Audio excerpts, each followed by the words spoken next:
Hello, and thank you for joining the AWS Summit Online. My name is Anna Wisniewski. I'm the Principal Technical Program Manager for AWS Disaster Response.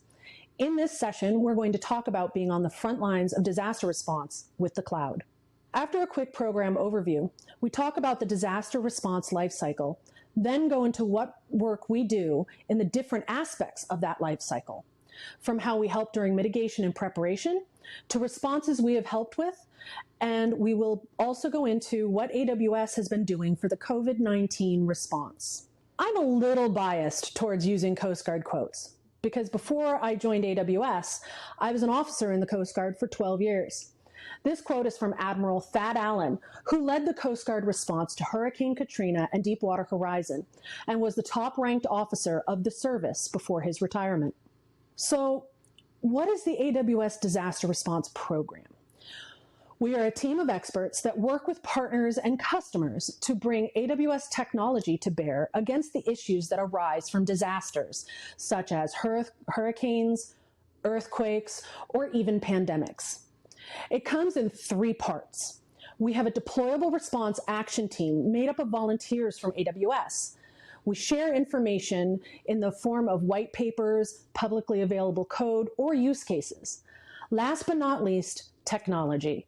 We work to help build out the technology that will help responders, which we will get into a little bit more in the next few slides. We work in the art of the possible.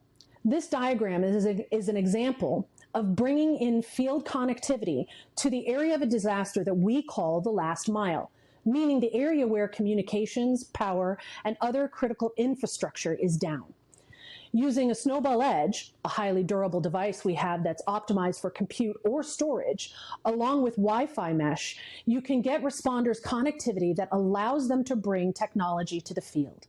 We have a use case in the field from Hurricane Dorian that I will share a little later that goes into depth on one or more of these solutions. A critical piece of understanding crisis management is the disaster management lifecycle. The most critical part of this cycle, contrary to what might be the most people's initial guess, is the mitigation and preparation. Mitigation, loosely defined, is what you would do to make sure the disaster you just responded to can't happen to you again. If you do not effectively prepare, you cannot effectively respond. So let's talk mitigation and preparation. Had to use this picture. It's one of the most famous shots from Hurricane Katrina, taken by one of my guys when we were in the field. Hurricane Katrina, which was one of the most devastating black swan events in the US in the last century. When I said that mitigation is the work of making sure the disaster you just responded to doesn't happen again, well, the same disaster will never happen exactly that way again.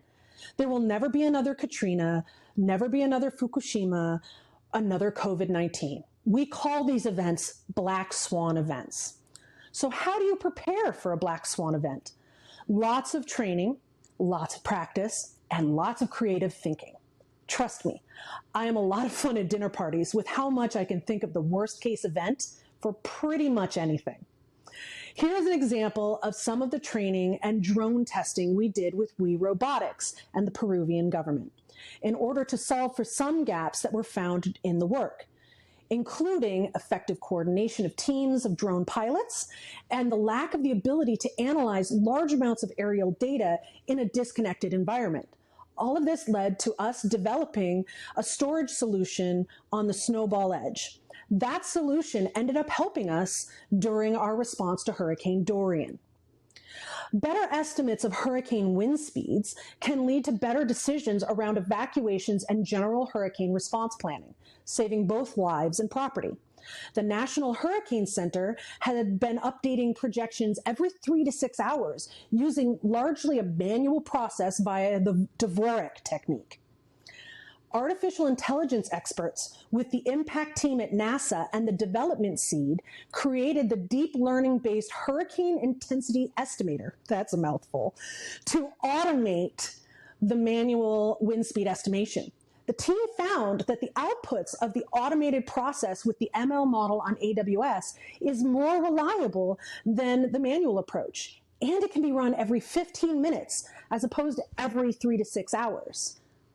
Now let's get into the part you see on the news, the response. As I mentioned earlier, we have done testing and training with drones.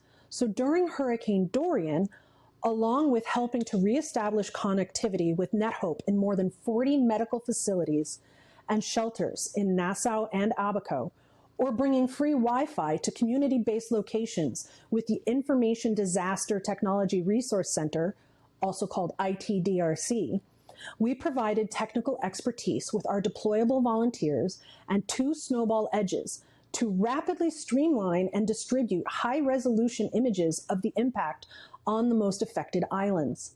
The Snowball Edge devices brought the AWS cloud to the edge to help .ngo and its partners and made mission-critical data available to humanitarian workers and decision makers. AWS also contributed $50,000 to both NetHope and ITDRC to fund their recovery work in the Bahamas with respect to connectivity for responding organizations, for shelters, and for community-based entities. Another interesting case was helping the USGS, Geological Service, evacuate their data from the path of the lava during the Mount Kilauea eruption. One of their buildings was literally in the path of the lava flow and housed on-premise data including more than 40 years of images. We overnighted a storage snowball to Hawaii to get the data transferred. It got out of the path of the volcano, and as a bonus, they now have backups of all of that data. But let's get down to the one thing that's impacting the entire world right now, COVID-19. This is a response unlike any I have seen in my almost 15 years of response work, and one I hope we never see the likes of again. Our team has been responding to the outbreak since January, and I'm not going to lie, the team was not built for a prolonged response like this. What I can say, though, is that AWS has come together in a way that just blows my mind, bringing resources to bear rapidly with that bias for action and that can-do attitude that's really humbling. All the teams within AWS really want to help. One of the very first things we worked on was getting education solutions together for students who couldn't go back to school. Students all over the world are continuing to learn on systems powered by AWS. For example, BSmart, an educational hub in Italy and also active in France, provides schools, teachers, students, and their families with services and content. In response to COVID-19, they launched a new service allowing virtual classes based on Chime SDK. They communicated this new service to their full school customer base and the school customer base of Argo software, covering about 30% of the schools in Italy. With the assistance of AWS, they were able to build multi-party video interaction capabilities in our virtual classroom application for schools in Italy in under 8 days. Working from home, it's kind of the new normal for everybody. We've been helping customers get their workforce online since January so that they can continue operations safely all across EMEA. Workspaces and WorkDocs have an offer for up to 50 users at no cost through the end of June.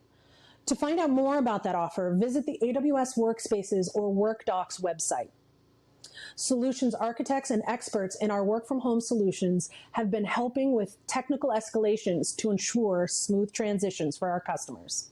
Some of you may have seen in the news the Diagnostics Development Initiative, a $20 million initiative from AWS for those institutions that are working on improving testing and diagnostics of COVID-19 in hopes of speeding up the diagnosing and of finding a vaccine.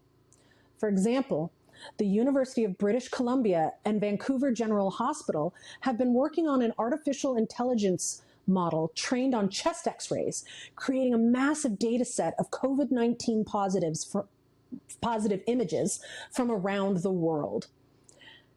AWS is a part of the COVID-19 HPC consortium. You can find a public COVID-19 data lake that we opened, and we're coordinating with regional representatives to bring data and solutions that have been used successfully in your area to you. Researchers are invited to bring their COVID-19 related research proposals to the consortium to see about getting additional support. I encourage you to reach out to your account manager or your AWS representative to ask about how the AWS Disaster Response Program can help you. Our efforts are not just focused on COVID-19, but what to do if another disaster strikes while COVID-19 is still being fought, like earthquakes or hurricanes. The best way we can be prepared for what's next is to work together, to start talking about it now, to start working together now, to come together, albeit digitally, now, to make sure that we're ready. Thank you for your time today, and please complete the session evaluation.